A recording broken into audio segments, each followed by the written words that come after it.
May the words of my mouth and the meditations of all of our hearts be acceptable in thy sight, O Lord, our rock and our Redeemer. Oh, this was another one of those Sundays when, as I prepared, there just kept being offshoots of possible sermons, and I'm going to try to stay focused on one thread. We'll see how it goes.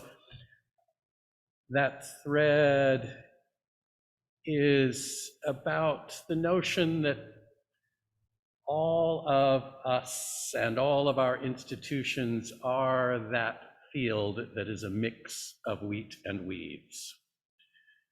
And that can be hard to deal with, but the ground, the courage to deal with that comes from our faith and our understanding that God's abundance, like the mustard seed from so little, so great, like the yeast, God's abundance is with us. And knowing that, we can be strong to really face difficult truths. And there are difficult truths to face. Let me just start at this point with an acknowledgement that we are gathered here on land that was the home of a number of different Chinook-speaking peoples before the whites came here. And we are able to be here because of terrible sacrifice that was forced upon them. This is a good land. And it's been a good place to live for about 11,000 years. And we're here. I'm thinking about this particularly today because I'm a member of the Conference Committee on Ministry.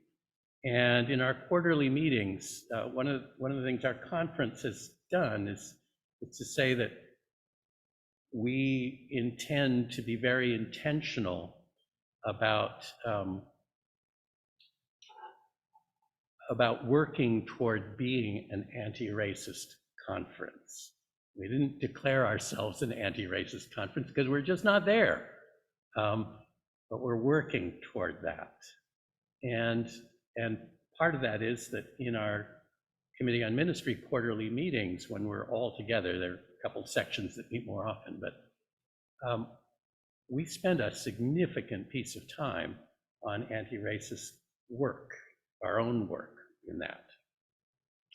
And yesterday's meeting, a small group led us in things that they'd been working on around the history and in particular our denomination's part in the history of the Northwest and the displacement of the Native Americans. And some of this comes from the excellent book about the Whitmans and the Cayuse. I grew up hearing about the Whitman massacre. It's a lot more complicated, and great book, Murder at the Mission, highly recommend it. I'm not going to go into all of it, but they outline some of this. And we're at the center of this. The Whitmans were Presbyterian, but we were the ones who funded them. The American Board for Foreign Missions, which is now our World Board through many iterations. And Atkinson was a church founder and huge promoter of the settlement of all of this area, and that was our guy. Founded many of these churches. I got to serve as interim out at Forest Grove, which is the first Protestant church this side of the Rockies, I think. And and we have a part in this. And a little tidbit I didn't know before, touching it a little closer right here. Council Crest, we love the legend that Council Crest is named because that was a traditional place for Native Americans to hold councils. seems a little implausible to me because I don't think there's probably a ready source of water at the highest point in Oregon or in Portland area. And those councils lasted for days, but I don't know. But the name comes from 1898 when delegates to the National Council of Congregational Churches met there. We're in this. And I'm not going to go into the painful, grievous stories of the weeds that are in our history in this regard. I do want to say that when you really let yourself hear this, it can be a gut punch. Made me think of a few years back when a first cousin once removed in Maine was digging back into our New England family history. And we all found out that one of our ancestors had offered testimony that was part of convicting someone of witchcraft who was then executed. Still hits me.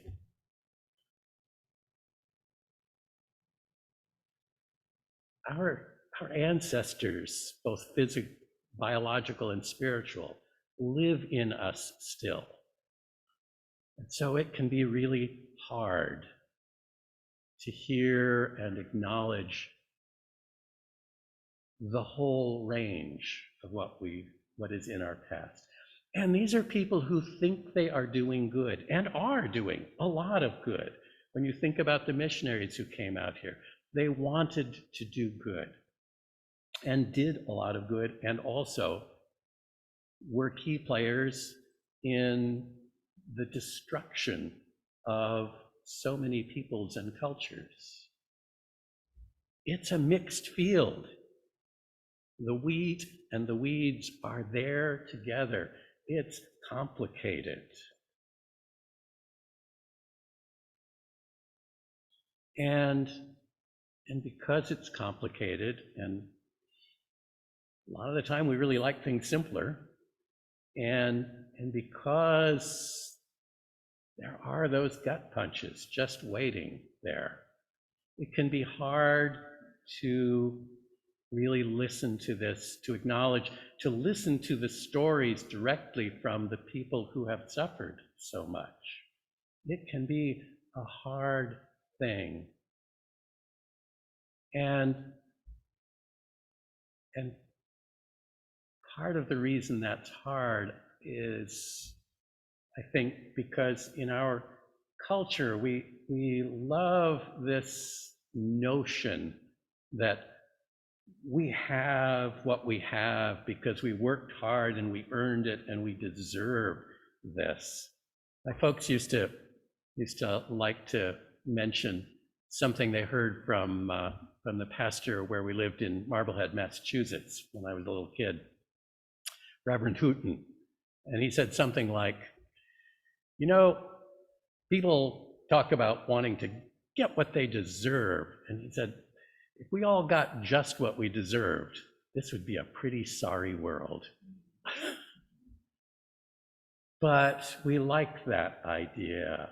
And we like that notion, that myth of the self-made man. My father could have spun out the self-made man myth for himself. He had a great story for that. His own dad died in a farming accident when my father was very small, and he was raised by he and his sister by a single mom working during the Depression in Seattle and Portland. By the time he was at high school in Benton Tech, he was also down working in the shipyards. It was World War II. As soon as he was old enough and his my grandma would sign off on it, he joined the Navy, enlisted, and after 3 months of washing dishes, he said, they came around and said, any of you think you might be officer material, you can take this test. And he took the test, and he's a smart guy, so they sent him to college. a little tiny college. He worked hard and they moved him on to MIT, and he ended up a full professor of engineering down at OSU and very successful. He could claim that self-made man stuff, and he had nothing but scorn for the idea of a self-made man. He said, we are all standing on the shoulders of so many generations. He was completely clear about that we are, it is the people who've gone before, the whole community, that lets us be where we are. But a lot of people have trouble hearing that, don't want to hear that, particularly when we recognize that those people whose shoulders we stand on were, like us, a mixed lot.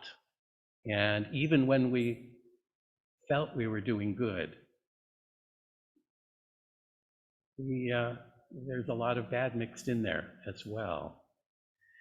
Why is that hard to hear? A lot of reasons, but one of the things I think that comes into play is that we have to give up that idea that I deserve this, that I earned where I am, the privileges that I have. We have to give up that notion that, I should be able to do what I want. And really take time to listen to the stories, the direct stories from the people who have had sacrifices forced upon them down through the generations, so that I can be standing here nicely dressed and warm and well-educated. We need to listen to those stories, and when we listen to them and really let them sink in, it can change us. And it's a piece of, to accept that it's going to change is to release some sense of control. We like to think we're in control of our lives. It's not true, of course, but we like to think it.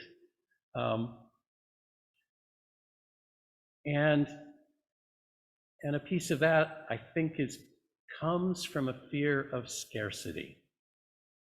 Comes from fear of scarcity, because we have this notion so prevalent in our culture that everything that matters is a zero-sum game.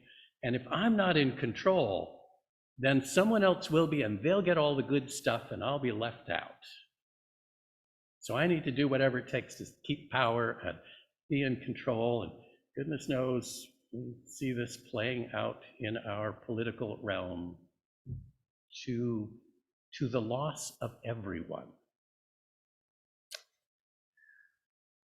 We have this idea of scarcity. And it's not even true in a material sense. It's not a zero-sum game. We all do better when we all work together, even on a material level. And the material level is not what really is driving us. In our good capitalist materialist culture, we have advertisers have worked very hard to make us conflate and put together the idea that material things will take care of what we really are after, the feelings of worth and love and caring and service that really make us feel good, that are the important parts of life. But they're not. That realm isn't the economy that we normally think of. That's God's economy. The realm of what's really important in life is God's economy. And those next two parables, look at what they say about God's economy. It's about abundance, astonishing, crazy abundance. The mustard seed.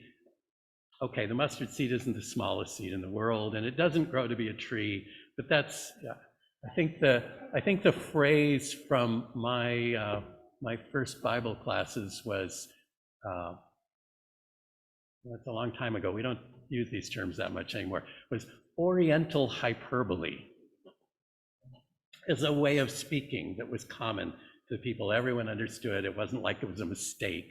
It's just, really, this is a huge change. That's all it's saying. From tiny thing, this great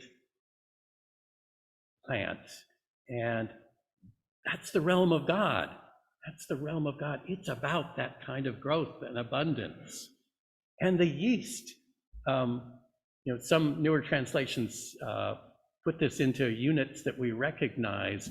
The one we have is 3 measures of wheat. Well, that doesn't sound like that much. It's about 50 pounds of wheat, enough for about 100 loaves of bread.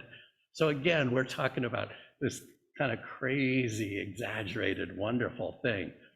And a bit of yeast, which they didn't even understand at all. It was a mystery. They didn't have microscopes to look at it and see that it was alive. This mysterious thing is going to leaven this vast amount. It's abundance. And our faith and our faith practices call us to recognize that abundance, to live into that abundance, to know that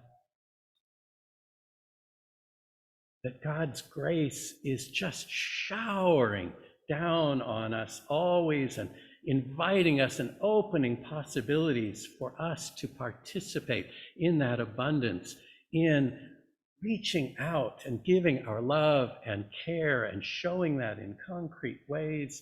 And remember the song Magic Penny? Love is something if you give it away, sing that. Love is something if you give it away, give it away, give it away. Love is something if you give it away, you end up having more. Yeah. And that's the truth of God's economy. When we remember that in the things that matter, in the material things, we're okay, and we're going to be okay. In the things that matter most, they're ours already by God's grace, and we can share them and multiply them. And as the realm of God is breaking in that lived faith and practice, that gives us a solid ground, a place where we can begin more fully to really listen to those hard truths, to really open ourselves to the vulnerability to hear other voices, to hear the voices of those who have been crushed so that we can stand, to be not maybe in a formal sense, but to be part of the work of truth and reconciliation. And lost the name. There's a wonderful young man who's doing great work in lifting up the stories of the lynchings in the South. And one of the things he says is truth and reconciliation. That's a serial process. You have to have the truth first before you can have the reconciliation. We can find the strength, the ground to look at those hard truths and take those steps toward reconciliation. And, it's another sermon, but I'm just going to point toward it. If we do that work to really open ourselves to the stories and the wisdom of the indigenous peoples, they know a lot about living as part of the earth. And goodness knows we need that if we are all going to survive. Okay, it's another sermon. That's where we are. And we can take those steps, and it's not going to be perfect, but we can take steps toward the better. Not perfect because we all are individually, all of our institutions remain a mixed field, the wheat and the weeds together. And it's okay. God's patience will never stop showering down abundant grace, abundant opportunity to live ever more faithfully, more truthfully, and more vulnerably, and more solidly at the same time. Amen. Okay, so I finally remembered to take home a hymnal so that I could pick some hymns out of the hymnal, because I know some